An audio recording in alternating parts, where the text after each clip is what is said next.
जलील साहब मेरे को बोल रहे थे कि महाराष्ट्र के चीफ मिनिस्टर ने टीपू सुल्तान पे कुछ कह दिया। हम महाराष्ट्र के चीफ मिनिस्टर को बोल रहे हैं कि शायद वो ज्यादा पढ़ते नहीं होंगे, वो व्हाट्सएप यूनिवर्सिटी के पीएचडी उनके पास होगी। भारत का जब पहला संविधान बनाया गया था, उस संविधान को बाबा साहिब अंबेडकर ने बनाया। जितने संविधान सभा में लोग थे, नेहरू की साइन, सरदार पटेल की साइन, बाबा साहेब अंबेडकर की साइन, जितने उसमें थे सबने साइन किया। पार्लियामेंट की लाइब्रेरी में आज भी वो पहली संविधान की किताब है। मैं इम्तियाज जलील को जब एमपी थे पार्लियामेंट की लाइब्रेरी में ले जाकर दिखाया था, इधर आओ देखो। और उस पहली संविधान की किताब में इस मुल्क की तारीख में जो नुमाया शख्सियतें थी उनकी तस्वीर हैं।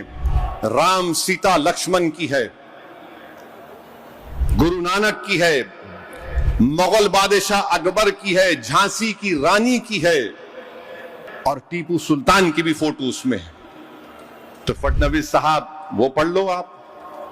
जब सरदार पटेल साइन कर रहे तो आप बड़े हैं या पटेल बड़े हैं, हमको बता दो आप। अंबेडकर साइन कर रहे हैं, आप बड़े हैं या बाबा साहेब अंबेडकर बड़े हैं?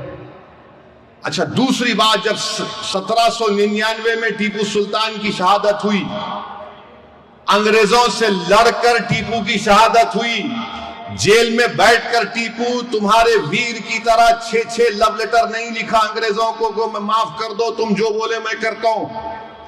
टीपू तलवार लेकर अपने मुल्क को अंग्रेजों से आजाद कराने के लिए शहीद हो गया। और अंग्रेजों को टीपू से इतना डर था कि 1.5 घंटे तक टीपू की लाश पड़ी रही। अंग्रेजों की फौज के घेरे में टीपू की लाश है, मगर डर रहे थे कि अगर शेर उड़ गया तो क्या होगा। जब जाकर देखे तो टीपू का जिस्म गर्म था।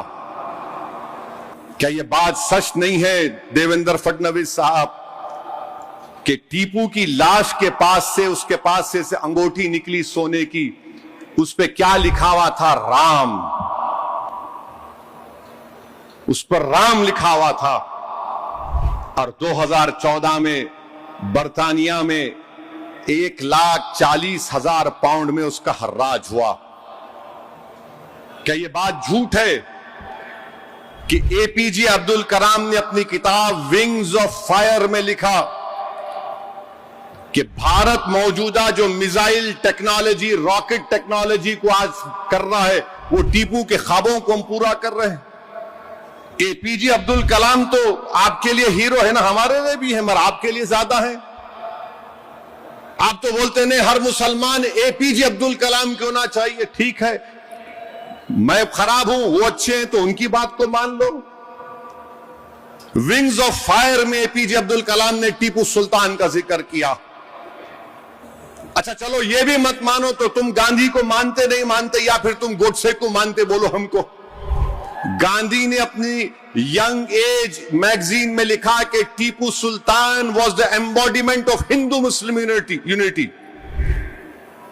यानी वो टीपू सुल्तान हिंदू और मुसलमानों में मोहब्बत का यकजाई था। अब क्या गांधी को झूठा बोलेंगे? आप मेरे को बोल सकते हैं। आप क्या टीपू सुल्तान ने श्रीनगरी मठ में फौज आई थी? कहां से आई थी? फडणवीस बोलेंगे आपको, मैं बोलूंगा तो फिर।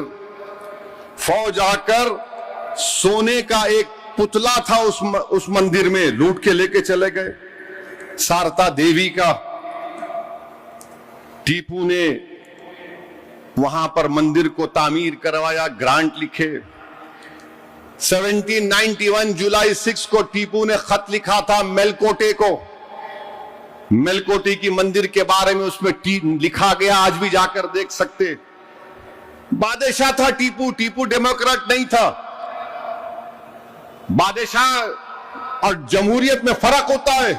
आप इख्तिलाफ करो टीपू से, मगर यह बोलना कि नहीं टीपू इतना दुश्मन था। अरे हर बादशाह को सिर्फ अपनी ताकत से मतलब रहता था। वहां का इलेक्शन था, वोट डालने का मियार था, कुछ नहीं था। मगर तारीख को अगर आप तोड़ मोड़ के पेश करेंगे तो ये जरा हकीकत को पेश करना था। और क्या ये बात झूठ है या सच है, बताओ। अप्पाजी राम कौन थे? टीपू सुल्तान की फौज के कमांडर थे। ये भी बोलो आप झूठ है।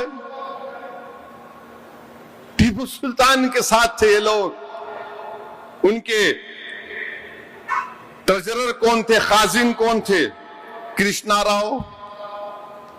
तो बीजेपी जो है इस तरह से तारीख को पेश करती कि नफरत पैदा कर दो, मगर भारत की पहली संविधान की किताब में टीपू की फोटो है या नहीं, बता दो। चलो, ये तो 1950 की बात कर रहा।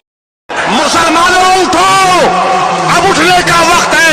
दुनिया को मालूम होगा कि हमारे आंसुओं की कीमत क्या